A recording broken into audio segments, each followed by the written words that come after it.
राजनगर गांव में आज एक और मौत हुई थी और गांव वाले लाश को लेकर जल्दी जल्दी शमशान की तरफ बढ़े जा रहे थे। तभी दीपू नाम का एक गांव वाला बोलता है, राम नाम सत्य है, सत्य बोलो सत्य है। भाइयों जल्दी जल्दी कदम बढ़ाओ, रात होने से पहले हमें इस लाश को जला देना चाहिए। अरे दीपू भाई चले तो जा रहे हैं। अब काका का शरीर ही इतना भारी है तो क्या करें, जितना जल्दी हो सकेगा कोशिश करके देखते हैं। आप बस राम नाम लेते चलो। अरे भैया, मेरा वो मतलब नहीं है, लेकिन तुम तो जानते हो ना, इस शमशान के रास्ते से रात में कोई भी जिंदा नहीं निकला है। मैं बस इसीलिए ही जल्दी जल्दी चलने को कह रहा हूँ। चलो भाइयों, जल्दी जल्दी कदम बढ़ाओ रे, जल्दी जल्दी। फिर गांव वाले और दीपू जल्दी जल्दी कदम बढ़ाकर शमशान पहुंचते हैं और जल्दी जल्दी से लाश का क्रियाक्रम करने लगते हैं। लेकिन उनको ऐसा करने में रात हो जाती है। ये देखकर दीपू डरने लगता है। मैंने तुम सबको बोला था जल्दी जल्दी करने को, लेकिन तुम लोग नहीं माने। अब देखो रात हो गई है, अब पता नहीं क्या होगा। अभी न दीपू भाई, बहुत ही डरपोक हो। अरे क्या होगा, इतने सारे गांव वाले हैं, यहाँ पर किसी की शामत आई है क्या जो इतने गांव वालों से पंगा लेगा? हैं? तुम चिंता मत करो, कुछ नहीं होगा। ऐसा कहकर गांव वाले दोबारा से अपने कामों में लग जाते हैं। थोड़ी देर बाद शमशान में अचानक से तेज हवाएं चलने लगती हैं। ये देख ऋषि नाम का गांव वाला बोलता है, अरे ये एकदम से मौसम कैसे बदल गया, इतनी तेज हवाएं, ये सब क्या हो रहा है?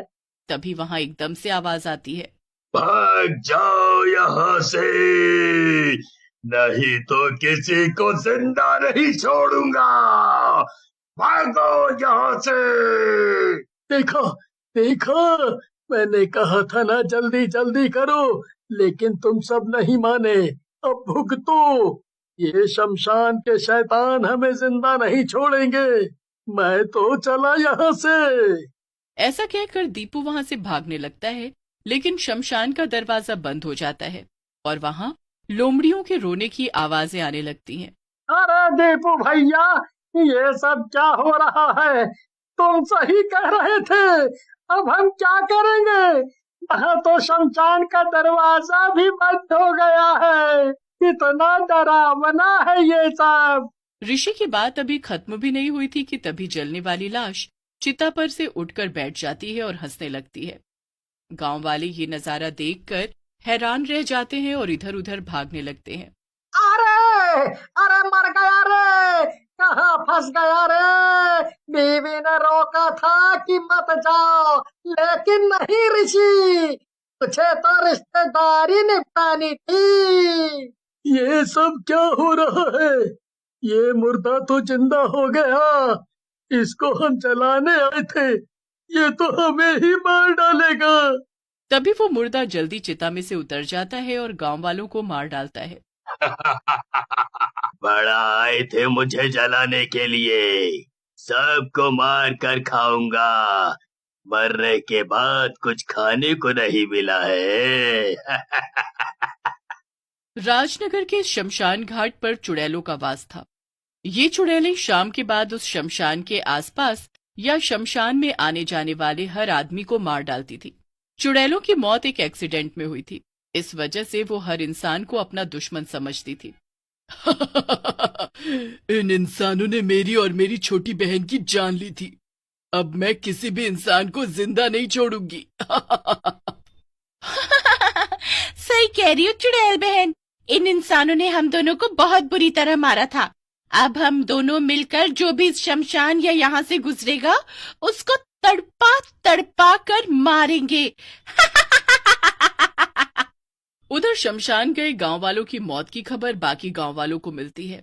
ये सुनकर सब गांव वाले दुखी हो जाते हैं और सरपंच के पास जाते हैं और बोलते हैं, अरे सरपंच जी, कुछ करिए, उस खूनी शमशान ने फिर से कई गांव वालों को मार डाला। अब हम क्या? तुम्हारी सब पीड़ा समझता हूँ मैं नमन बेटा, लेकिन अभी हम क्या कर सकते हैं? शमशान में क्या हो रहा है किसी को भी नहीं पता है, क्योंकि वहाँ से कोई भी आज तक जिंदा नहीं आया है। सरपंच की बात सुनकर वहीं पास में खड़ा पप्पू बोलता है।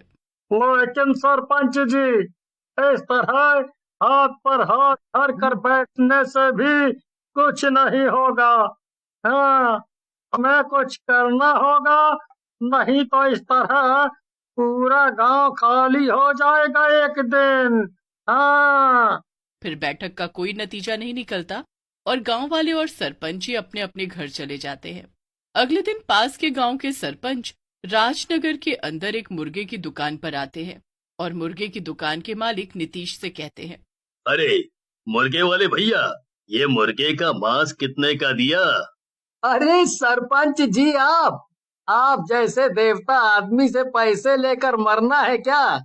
आपके लिए तो बिल्कुल फ्री है।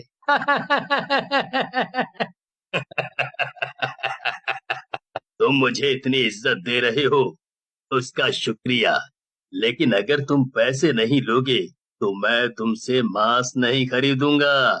बाकी तुम्हारी मर्जी। नहीं नहीं साहब, आप ऐसा मत करो। आपको जो भी ठीक लगे इस गरीब को दे देना। ठीक है, ऐसा है, कल शाम को मेरे घर पर पार्टी है, वहाँ पर 20 किलो मुर्गे का मांस लगेगा। तुम कल शाम को मुर्गे लेकर आ जाना। ऐसा कहकर सरपंच जी वहां से चले जाते हैं और नीतीश भी उन्हें हाँ कर देता है। लेकिन उनके जाने के बाद उसे शमशान के बारे में याद आता है। अरे मर गया रे, ये मैंने क्या कर दिया?